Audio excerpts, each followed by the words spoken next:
क्या पाकिस्तान और अफगानिस्तान के बीच सच में युद्ध शुरू हो गया है? क्यों पाकिस्तान ने अचानक से काबुल और कंधार के आसपास एयर स्ट्राइक कर दी?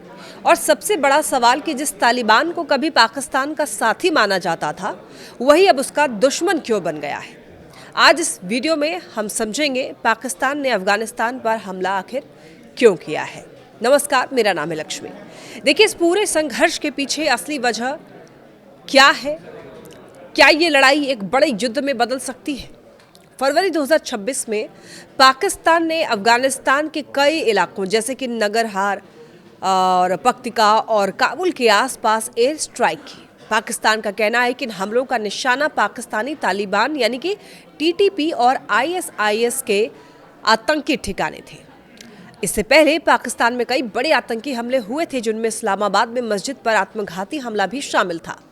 पाकिस्तान का ये आरोप है कि इन हमलों के पीछे जो आतंकी हैं वो अफगानिस्तान की ज़मीन का इस्तेमाल कर रहे हैं, लेकिन अफगानिस्तान की तालिबान सरकार का ये कहना है कि ये हमला उनकी संप्रभुता का उल्लंघन है और इसमें आम नागरिक भी मारे गए हैं।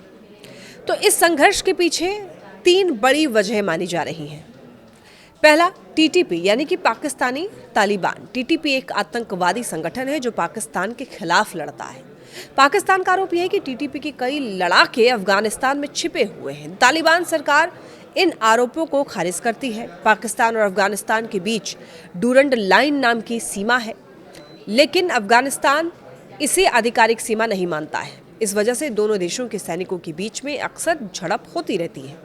कभी पाकिस्तान को तालिबान का समर्थक माना जाता था, लेकिन 2021 में तालिबान के सत्ता में आने के बाद दोनों देशों के रिश्ते लगातार खराब होते गए हैं। अब हालात इतने ज्यादा खराब हो चुके हैं कि कई जगह इसे ओपन वॉर तक कहा जा रहा है।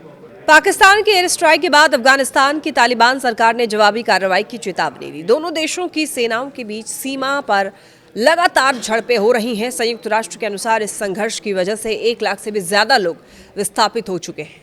हालांकि कई देशों ने दोनों को बातचीत करने की सलाह दी है। ये भी खबर आई है कि चीन ने मध्यस्थता करके तनाव कम करने की कोशिश की। एक्सपर्ट्स के अनुसार 3 संभावनाएं हैं। पहली, सीमित सैन्य कार्रवाई जारी रहेगी यानी कि सीमा पर छोटे छोटे हमले। दूसरी, बातचीत के जरिए तनाव कम हो सकते हैं। और तीसरा, अगर हालात बिगड़े तो ये संघर्ष पूरे क्षेत्र की स्थिरता के लिए खतरा बन सकता है, क्योंकि ये जो इलाका है पहले से ही आतंकवाद और राजनीतिक अस्थिरता से जूझ रहा है। तो कुल मिलाकर के पाकिस्तान और अफगानिस्तान के बीच में ये संघर्ष सिर्फ एक एयर स्ट्राइक की कहानी नहीं है, बल्कि इसके पीछे आतंकवाद, सीमा विवाद और बदलते हुए राजनीतिक रिश्तों का जटिल खेल है। तो अब देखना ये होगा कि ये तनाव बातचीत से खत्म होता है या फिर दक्षिण एशिया एक नए युद्ध की तरफ बढ़ रहा है।